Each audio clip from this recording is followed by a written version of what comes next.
शहरातील गावदेवी मार्केटला पहाटे लागलेल्या भीषण आगीत मृत्युमुखी पडलेल्या एक अग्निशामक दलाचा जवान आणि एका सुरक्षा रक्षकाच्या कुटुंबियांना प्रत्येकी 10 लाख रुपयांची मदत जाहीर करण्यात आलेली आहे।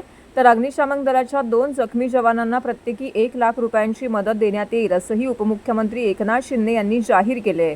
संध्याकाळी त्यांनी गावदेवी मार्केटला भेट देऊन पाहणी केली। यानंतर प्रसारमाध्यमांशी बोलताना त्यांनी ही घोषणा केली आहे। यावेळी त्यांनी गावदेवी मार्केटमध्ये झालेली आगीची घटना ही अत्यंत दुर्दैवी असून आगीमध्ये 2 जणांना आपला जीव गमवायला लागला आहे। या घटनेत मृत्युमुखी पडलेल्या दोन्ही जवानांना श्रद्धांजली अर्पण करतो असं शिंदे यांनी सांगितलंय। तसेच झालेल्या घटनेची गंभीर दखल घेऊन या मार्केटचे आणि ठाण्यातील इतर मार्केटचेही तातडीने इलेक्ट्रिक ऑडिट आणि स्ट्रक्चरल ऑडिट करण्याचे निर्देश दिले असल्याचे त्यांनी सांगितले आहे। तसेच या घटनेमध्ये मृत्युमुखी पडलेल्या जवानांना विम्याचे 12 लाख रुपये तातडीने देण्यासोबतच ठाणे महानगरपालिकेकडून 10 लाख रुपये देण्यात येतील असंही जाहीर करण्यात आले। या आगीत व्यापाऱ्यांचे आणि गाळेधारकांचं मोठं नुकसान झालं आहे। अपरात्री आग लागल्याने त्यांना सामानही बाहेर काढता आलेलं नाही, त्यामुळे मार्केट हे संपूर्णपणे आगीत जळून खाक झालेलं आहे। ठाणे महानगरपालिका आयुक्तांना हे मार्केट स्वच्छ करून त्यात इलेक्ट्रिक काम पूर्ण करून ठाणे महानगरपालिका आयुक्तांना हे मार्केट तातडीने स्वच्छ करून त्यात इलेक्ट्रिक काम पूर्ण करून येत्या 10 दिवसात व्यापाऱ्यांना पुन्हा व्यवसायासाठी हे गाळे हस्तांतरित करावेत असं निर्देशही दिल्याचं शिंदे यांनी यावेळी बोलताना स्पष्ट केलं आहे।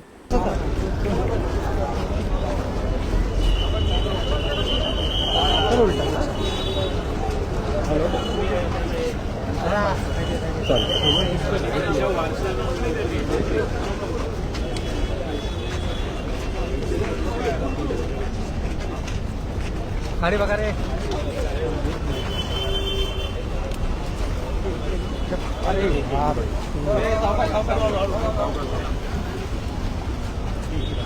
अतिशय दुर्दैवी आहे आणि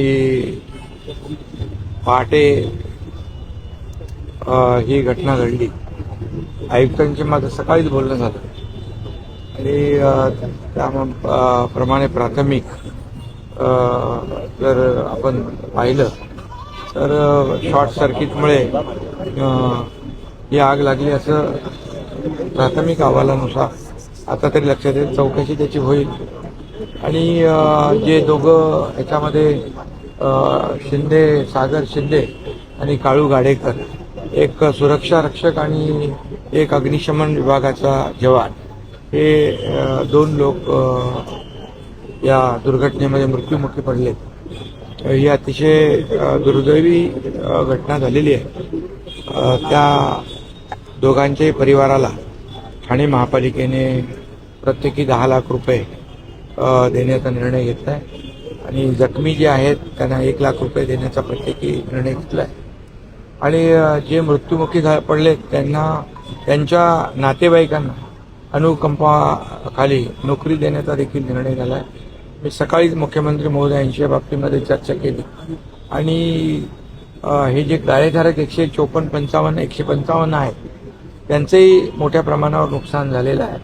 त्याचंही पंचनामे करून त्यांना देखील शासनाच्या वतीने मुख्यमंत्री सहायता निधीमधून आपण मदत करू आणि त्यांचं देखील जे काय आता व्यवसाय बंद झालेला आहे तो पूर्ववत करण्यासाठी युद्ध पातळीवर महापालिका प्रयत्न करते। संपूर्ण इमारत आहे त्याची स्वच्छता पहिली केली पाहिजे, साफसफाई, त्याची रंगरंगोटी केली पाहिजे, त्याचे जी काही सगळी वायरिंग जळालेली आहे इलेक्ट्रिफिकेशन करायला पाहिजे आणि त्याचं फायर ऑडिट आणि स्ट्रक्चरल ऑडिट हे देखील होईल, जेणेकरून भविष्यामध्ये अशा प्रकारची दुर्घटना होऊ नये यासाठी काळजी घेतली जाईल। त्यामुळे आणि जवळपास 10 दिवसामध्ये पुन्हा या सर्व लोकांचा व्यवसाय या ठिकाणी सुरू होईल अशा प्रकारचा प्रयत्न जो आहे तो ठाणे महापालिकेच्या माध्यमातून होईल। आयुक्त आणि त्यांचे सगळे टीम स्वतः याच्यावर लक्ष ठेवून आहेत। भविष्यामध्ये देखील अशा प्रकारची दुर्घटना घडू नये यासाठी जे काही उपाय करायचे ते उपाय केले जातील। गाळेधारकांनी देखील या बाबतीमध्ये काळजी घेण्याची आवश्यकता आहे, ती देखील काळजी ते लोक घेतील आणि आता यातून या अशा प्रकारच्या घटनांची पुनरावृत्ती होऊ नये यासाठी जे काय उपाय आणि नियोजन करावं लागेल ते केलं. अग्निशमन यंत्रणा जी आहे, जो एक सुरक्षा रक्षक जो आहे वरती होता, त्याला खाली येण्यासाठी अग्निशमन दलाचे जवान सांगत होते आणि त्याला वाचवण्यासाठी हे आपले 4 जवान वरती गेले.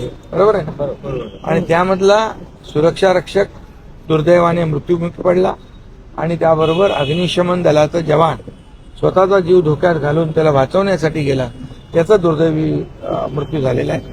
त्यामुळे ज्या ज्या काही अडचणी असतील त्या आयुक्तांशी मी बोलेन, चर्चा करेन. कुठली अडचण कुठल्याही भरती प्रक्रिया असेल किंवा आणखी कुठली प्रक्रिया असेल त्यामध्ये येणार नाही याची काळजी आपण. जे मार्केट्स आहेत त्या आयुक्तांशी माझी चर्चा झाली. सगळ्याचं फायर ऑडिट आणि स्ट्रक्चरल ऑडिट जे आहे हे युद्ध पातळीवर केलं जाईल आणि अशा प्रकारच्या घटना होऊ नयेत यासाठी जे काही उपाय योजना करायचे ते केले जातील.